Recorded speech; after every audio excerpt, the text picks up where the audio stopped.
Another day, another mini vlog. For today's video ay samahan naman nating umiyak si Wifey. Hindi, joke lang. Hey guys, ako nga muna pala yung mag-voiceover ngayon dahil napag-utusan na naman ako ni Wifey. Sabi ko nga sa kanya ay ayaw kong mag-voiceover kasi nahihiya talaga ako magkwento dito. Pero syempre, dahil mabait tayo, ay pumayag na rin ako. Hehe. Ang unang-una kong ginagawa bago mag-work ay syempre maliligo muna ako. First week ko pa lang sa work kaya magpapanggap muna tayo. Pagkatapos ko ngang mag-ready ay nag-start na ako magtrabaho. Yung upuan nga na gamit ko dyan ay yung isa sa mga dining chair namin. Hindi pa kasi kami nakakabili ng office chair ni Wifey kaya yan na muna yung pansamantalang ginagamit ko. Sobrang bilis nga ng oras kapag nagtatrabaho ako dito sa bahay. Parang kakasimula ko nga lang magtrabaho pero narinig ko nagising na si Wifey. Every time nga na magre-ready siya ng almusal niya ay sinasabay na rin niya na ipanggawa ako at ihatid dito sa office ko. O, di ba? Ang sarap mag-work from home.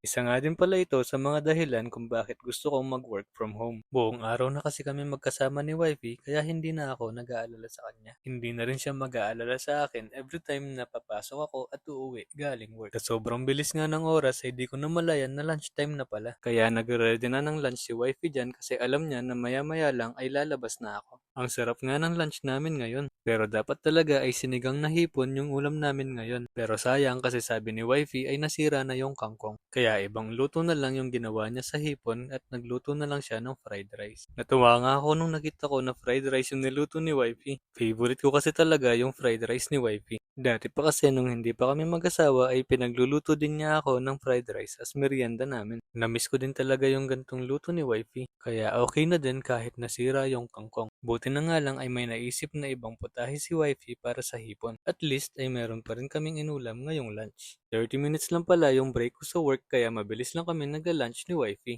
Grabe, ang sarap talaga ng fried rice. Love, baka naman.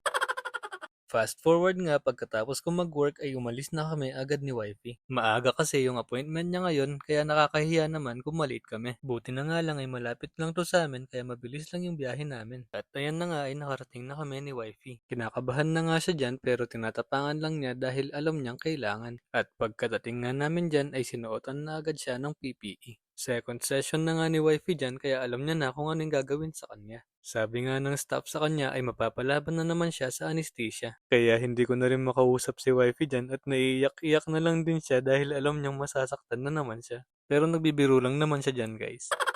Pero yung pain niya ay totoo dahil ang kwento sa akin ni Wifey ay 10 to 15 injections ng anesthesia yung tinutusok sa gums niya. Kaya pagkatapos nga ng treatment niya ay hindi ko pa siya nakausap agad. Hindi pa din daw niya kasi kaya magsalita dahil doon sa anesthesia. Kaya pagka-uwi nga namin ay sabi ko sa kanya ay humiga na muna kami para makapagpahinga siya. Ako na nga muna pala yung nagkikwento sa kanya dyan. Tapos siya naman ay nagsiselfone habang nakikinig at sumasagot ng pakonti-konti. Kung ano-ano na nga lang yung kinikwento ko sa kanya dyan para lang hindi niya mapansin na masakit yung gums niya. Nung nawala na nga yung effect ng anesthesia ay kaya nang kumain ni Wifey. Kaya nagpasuyo siya sa akin na bilhan ko daw siya ng lugaw. Pagbalik ko nga ay sinalin ko na agad yung lugaw para makakain na kami ni Wifey. Buti na nga lang ay merong malapit na nagtitinda ng lugaw dito sa amin. Ganon na lang din pala yung kinain ko for dinner at bumili na lang din ako ng siomay para hindi na mapagod magluto si Wifey. After nga namin kumain ni Wifey ay nanood na lang kami ng movie. Ito kasi yung naisip ko na best way para hindi ma-focus si Wifey sa sakit ng gums niya. Hanggang dito na lang guys. Thank you for watching.